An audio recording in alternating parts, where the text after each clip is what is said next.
एका बरोबर जेवायला बसत नाहीत। आणि अब्दाली एकच शब्द बोलला, उद्याचं युद्ध आपण जिंकलं। सगळे म्हणाले कसं शक्य आहे, तुम्हाला एवढी सगळी आम्ही माहिती दिली तरी सुद्धा तुम्ही सांगताय। आणि अब्दाली जे बोलला ते लक्षात ठेवा, त्यांनी एकच वाक्य सांगितलं, जे जेवायला एकत्र येत नाहीत ते मरायला एकत्र येऊ शकत नाहीत, लढायला एकत्र येऊ शकत नाहीत। औरंगजेब सुद्धा हेच म्हणून गेलेला आहे। औरंगजेबाने सुद्धा आपल्या मराठ्यांचं हेच वर्णन केलं, मराठा म्हणजे संपूर्ण 18 पगड जाती जमातीत विखुरलेला माझा मराठी। स्वतः औरंगजेब म्हणालेला आहे की ह्या पहाडी मुलकात हे मराठे पराक्रमाच्या बाबतीत तमाम दुनियेला भारी आहेत। अरे इथे पराक्रम शिकवावंच लागत नाही, इथे तर दौताला सुद्धा भाल्याची पाते फुटतात, एवढे सगळे मर्द आणि लढवय्ये मराठे आहेत।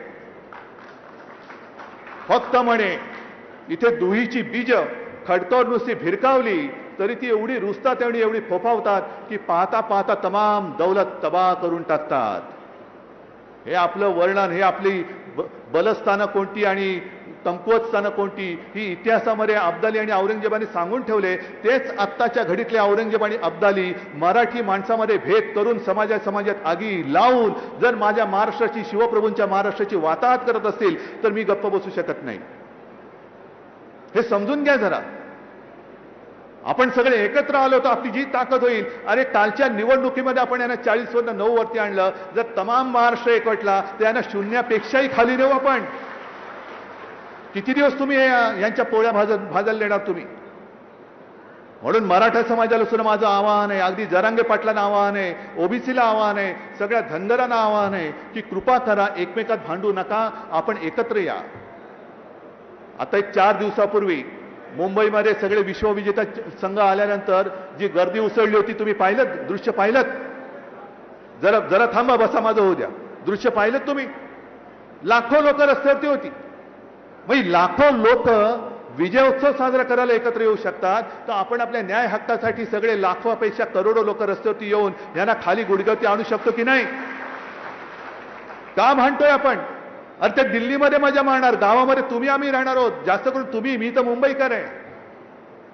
पण हे पाप आपल्याकडनं जर का कोण करून घेत असेल, जसं शिवसेना फोडली आणि शिवसेनेचा पराभव करायला आपल्यातलाच एक गद्दार उभा केला आणि त्याला जिंकवला, तसंच मराठी माणसामध्ये, महाराष्ट्रामध्ये आपापसात भिडवून हे योजनांची काहीतरी सांगतायत।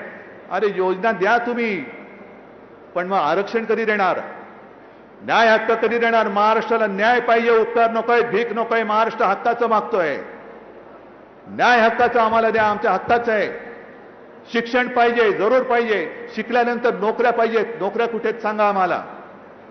नुसतं घरोघरी जसं निवडणुकीच्या काळामध्ये आता कोणतरी बोललं ना, घराघरामध्ये पैसे वाटले गेले, तसं निवडणुकीच्या आधी तुम्ही फक्त पैसे वाटण्यासाठी या योजना काढणार असाल तर त्या योजनाचा स्वीकार तुम्ही करायचा की नाही हे तुम्ही ठरवायचंय।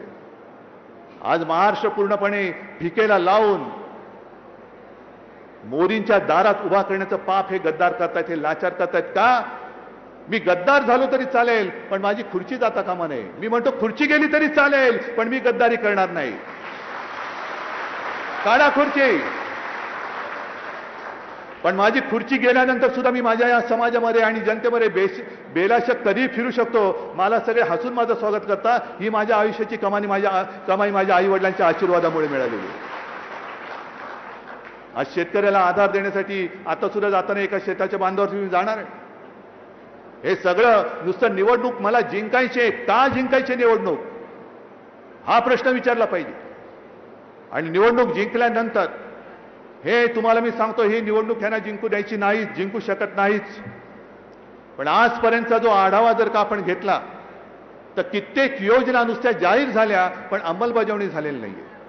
आणि माझी जी माहिती आहे त्या माहितीप्रमाणे या सुद्धा ज्या योजना जाहीर केल्यात, या पुढच्या 2-3 महिन्याच्या बेगमी पुरत्याच जाहीर केलेल्या आहेत, त्याच्यानंतर त्यांचं सरकार येत नाही। आणि दुर्दैवाने आलं तरी या योजना बासनात गुंडाळल्याशिवाय राहत नाही, हे तुम्ही आज लिहून ठेवा।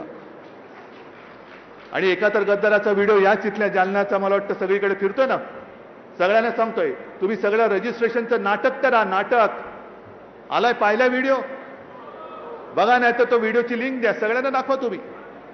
नुसतं फक्त तुम्ही महिलांकडे जा आणि नोंदणीचं नाटक करा, म्हणजे महिला काय खुश होतात, माझे नोंदणी झाले, उद्या मला मिळणार आहेत पैसे, उद्याचं उद्या उजाडणार कधी? ही सगळी नोंदणी चाललेली आहे, ही सगळा थापेबाजीचा कारभार आहे.